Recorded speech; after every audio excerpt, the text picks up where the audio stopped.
विश्वानि देव सवितर दुरितानि परासुव यद्भद्रं तन्न आसुव तद्विष्णोः परमं पदं सदा पश्यन्ति शूरयः दिवीव चक्षुराततं यं शैवाः समुपासते शिवैति ब्रह्मेति वेदान्तिनो बौद्धा बुद्ध इति प्रमाणपटवः कर्तेति नैयायिकाः अरहन् इत्यथ जैन शासनरता कर्मेति मीमांसका स्वयं वो विदधातु वाञ्छितफलं त्रैलोक्यनाथो हरिः।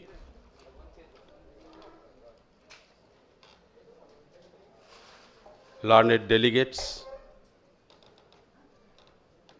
dear participants, students and other dignitaries,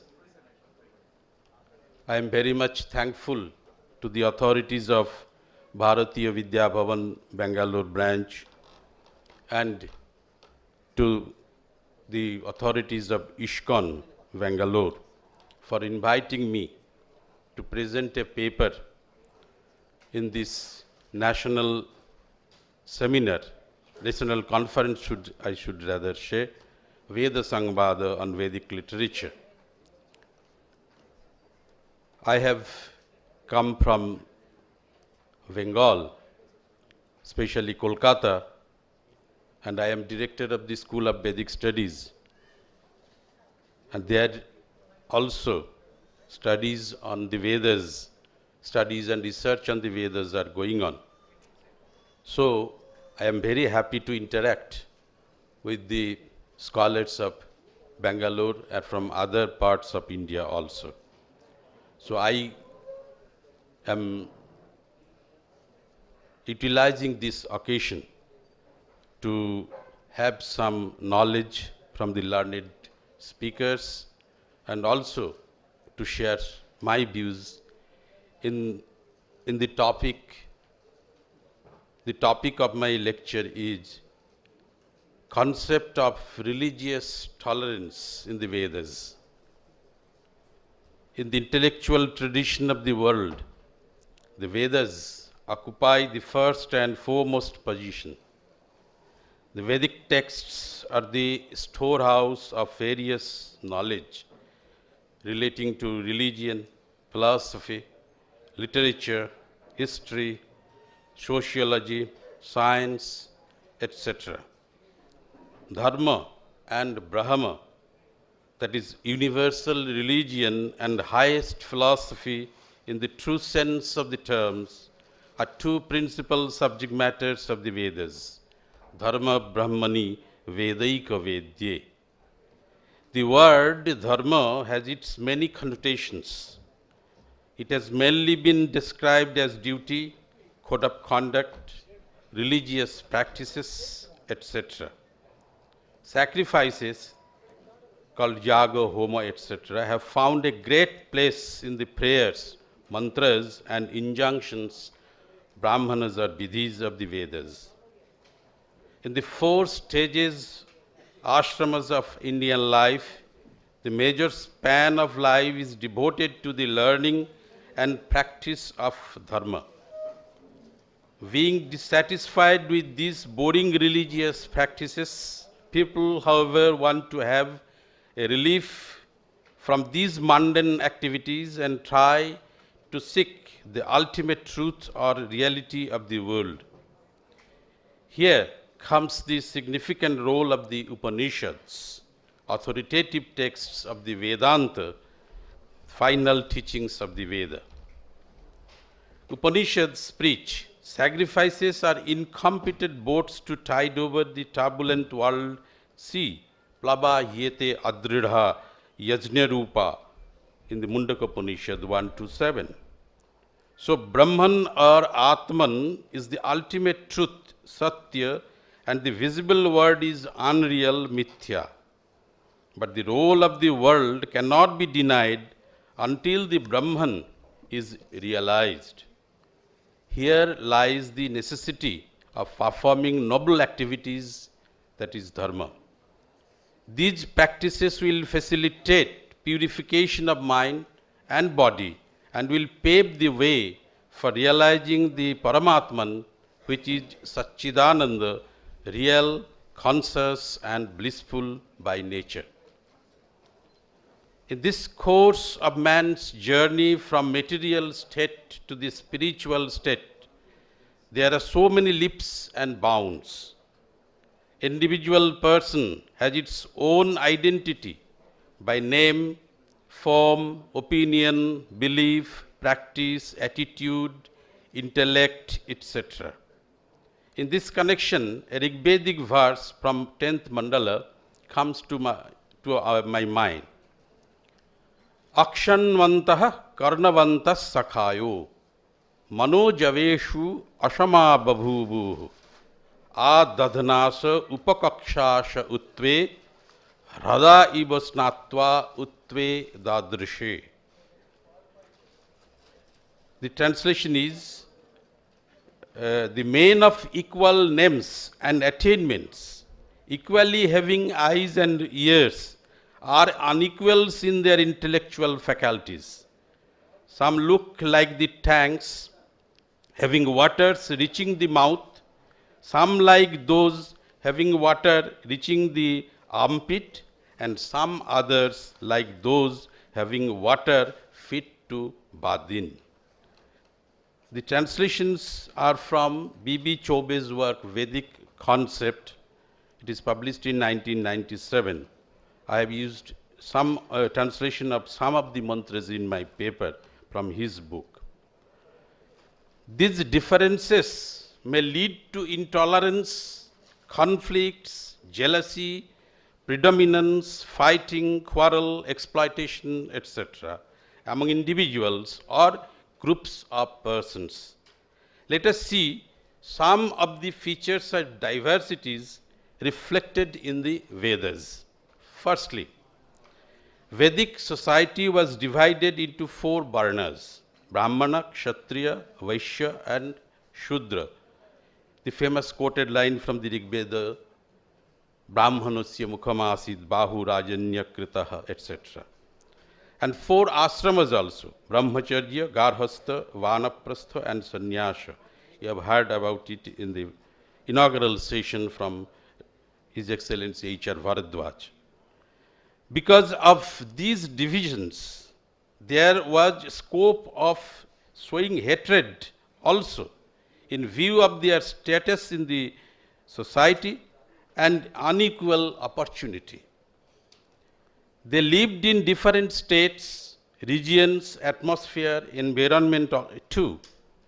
Ill feeling towards dasas, slaves, asuras, demons, and subjugation of them by the divine power of deities may be observed. Secondly, Vedic people used to pray a number of gods and goddesses. There is a famous mantra of the Rig Veda, Indrang, Mitrang, Varunam, Agni, Mahur, Athu, Divyah, Sasuparno, Garutman, etc. These gods reside in different regions of the universe. Mantras are addressed to them separately or jointly to propitiate them and for fulfillment of various desires. Stutya Ashirva mantra, this is from Nirukta.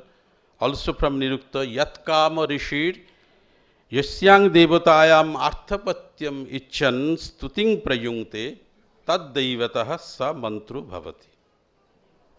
These deities have their own characteristics and are attributed as Pratyaksha Dvisaha and Paroksha Priyaha. So, the plurality of gods could create problem among Vedic people. A believer in one particular god might not tolerate others believing another god. There might be conflict regarding supremacy of the gods. The battle between gods and demons are also reflected in the Vedas. You can remind the famous fighting between Indra and Vritra. There are other references too. Thirdly, there were various forms of sacrifices, rites, rituals, and customs prevalent in the Vedic period. It might create problems, animosities, disturbances in respect of rights, duties, norms and procedures, etc. Fourthly, Vedas have many shakhas, charanas, that is branches or recensions. In Patanjali's time, of course Mahabhashyakara Patanjali, Rigveda had 21 shakhas, Yajurveda 101, Samaveda 1000 and Atharvaveda 9 shakhas. Ekavinshatida Vabhricham, Ekashatam Atvarju Shakha, Sahasravatma Samavedaha, Navadha Atharvana. There are variations in reciting Vedic mantras and performing Shrauta and Griha rituals according to different schools. Hence, there was every possibility of conflicts among the students, teachers, priests and performers regarding the study and practice of the Vedic laws at the Sampradaya level. In view of the above observations on the vulnerability of religious intolerance, it is gratifying to note that the Vedas maintain throughout the concept of tolerance. The following points are worthy to be noted here in this connection. 1. The Varnashrama system, as reflected in the Vedas, are not caste-based by birth. It is established on the principle of guna and karman. Chaturvarnyang maya srishtam guna karma vibhagashah, as propounded in the Srimad Bhagavad Gita. So, there is instance of conversion of Kshatriya into Brahmana. Even Shudra could achieve the status of Brahmana. Vitahabhya was a Kshatriya king, but he became a Bhargava Brahmana by dint of his penance. Mahidasa, son of Shudra woman Itara, by name, became Rishi who had seen the Aitareya Brahmana. Brahma Shakti and Kshatriya Shakti can work together for the welfare of the society. In the Shukla Yajurveda it is proclaimed, Yathimang Vacham Kalyanim Avadani Janebhyah Brahma Rajanyabhyam Shudraya Charyaya Cha Swaya Charanaya Cha. I translate. No, Professor Chobe translates, may we speak auspicious speech to the main of all Varna Dharma, the Brahmanas, the Kshatriyas, to our own people and to other people as well. Yatra Brahmacha Kshatrancha Samyanchau Charatah Saha Tang Lokam Punyang Pragnesham Yatra Devaha Sahagnina Yatrendrascha Vayuscha Samyanchau Charatah Saha Tang Lokam Punyang Pragnesham Yatra Sedir Navidyate. This is also from the Shukla Yajurveda, where the Brahma Shakti and the Kshatriya Shakti go together, where godlike people perform their religious duties without any hindrance, where Indra and Vayu move together, that region should be regarded as a good nation. The so-called war among the kings, the famous Dasharagya war of 10 kings, or between the Dasas and the Aryas, were not real but mythical. This kind of reference teaches us about the victory of Dharma, Satya, truth, over Adharma, Mithya, falsity, dishonesty, etc. In the ashrama system, there is no conflict, since it is conceived as 4 stages of life: student life, domestic life, forest life, and mendicant life. Every life has its own development, complement, and glory, so no question of intolerance. May I recall the oft-quoted verse from Kalidasa's Raghuvangsha? Shaishave avyasta vidyanam, yuvane vishayishinam, vardhakye munivrittanam, yogenante tanutyajam. It is true that people speak varied languages and observe various rites, still the earth, like a constant cow, never refusing to be milked, is one dwelling place. The Atharva Veda preaches thus: Yanang vibhrati bahudha vivachasam nana dharmanam prithvi yathaukasham sahasrang dhara dravinasya te duham dhruveva dhenur anapasfuranti. The concept of friendship and fraternity towards all creatures looms large in Vedic literature. Mitrasya ma chakshusha sarvani bhutani samikshantam. Mitrasya aham chakshusha sarvani bhutani samikshe. Mitrasya chakshusha samiksha mahe. This is from the Yajurveda. May all people of the world see me with the eye of a friend. May I see all the people with the eye of a friend. May we all see with the eye of a friend. According to the Vedic seers, this entire universe is like a nest. Yatra Vishwam Bhavateka Nidam. This is also from the Yajurveda. Concept of unity, not division, among the masses is conspicuously present in the Sangmanasya Suktas of the Rig Veda and the Atharva Veda. You have heard this mantra in the inaugural session also. Samana mantraha samitis samani. Samanang manaha saha chittamesham. Samanang mantram avimantraye vaha. Samane nabo havisha juhomi. Let your intention be the same, your hearts the same, and your mind the same, that it may be a good company for you.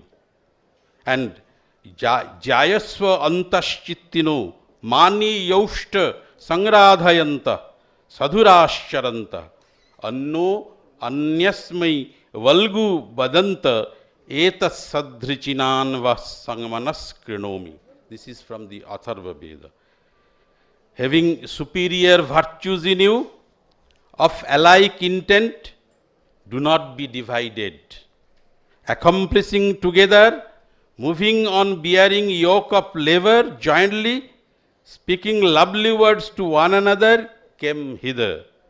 I make you going together and alike minded.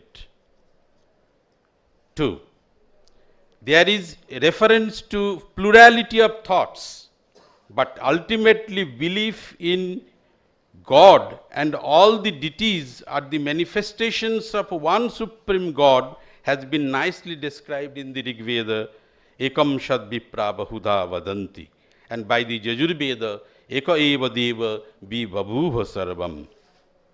Peaceful existence of the idea of pantheism, monotheism, henotheism is conspicuous in Vedic literature. So there is the least scope of quarrel among worshippers in respects of gods and goddesses. The Nirukta contains a beautiful line, Mahabhagya Devataya Eka Eva Atma Bahudha Stuyate iti. 3. Rituals reflect the faculty of giving away dear things to others, benevolence, self-sacrifice, etc. There may be procedural varieties, disputes, hazards, lapses, etc. But above all, there is a system, cohesion, division of labor, and involvement of all sections of the society. The duties and functions of the performers and priests have nicely been distributed, like that of the actors in dramatic performances. Sacrifices in this earth are told to be imitation of the sacrifices of gods in heaven.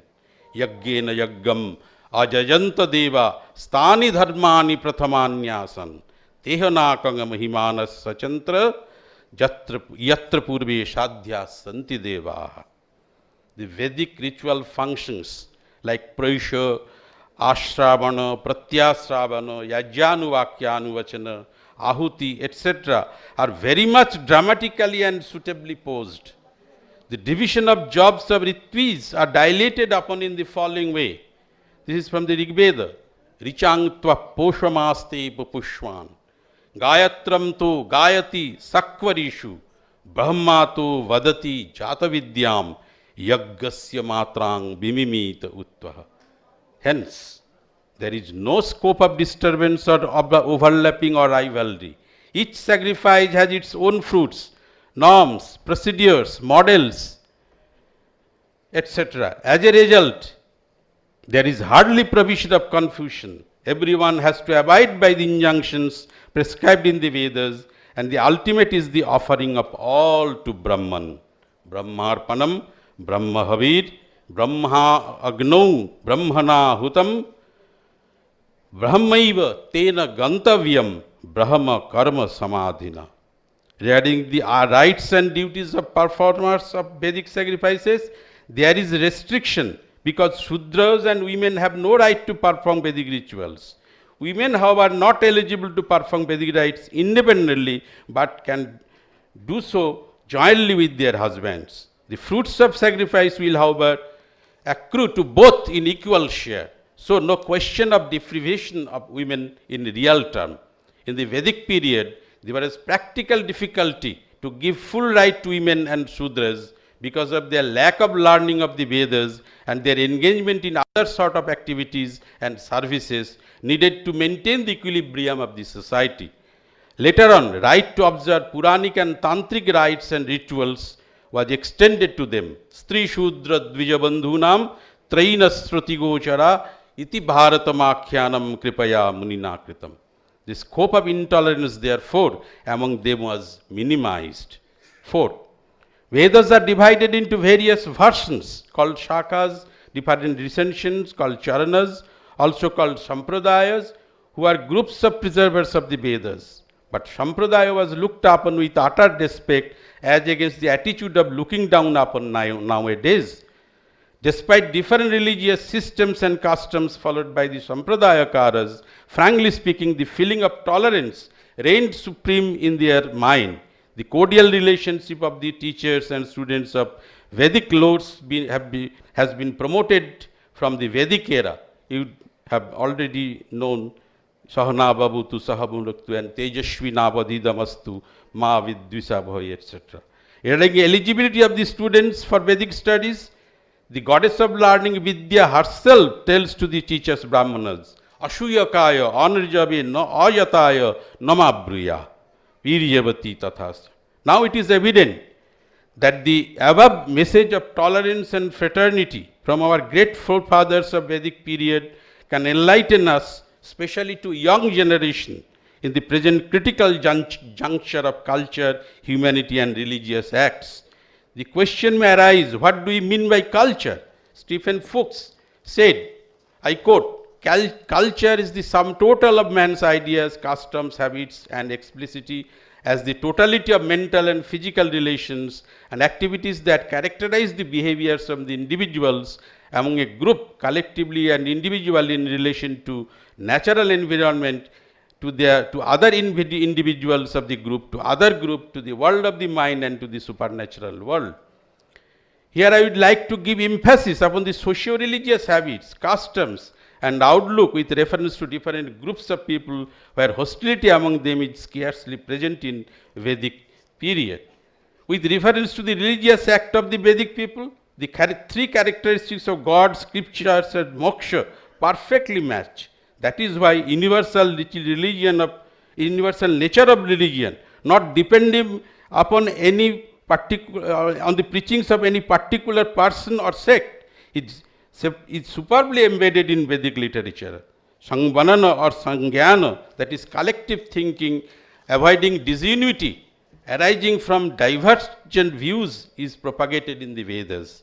The beautiful verse of the Atharva Veda preaches us, Yena deva naviyanti, nochan vidvisate vitah,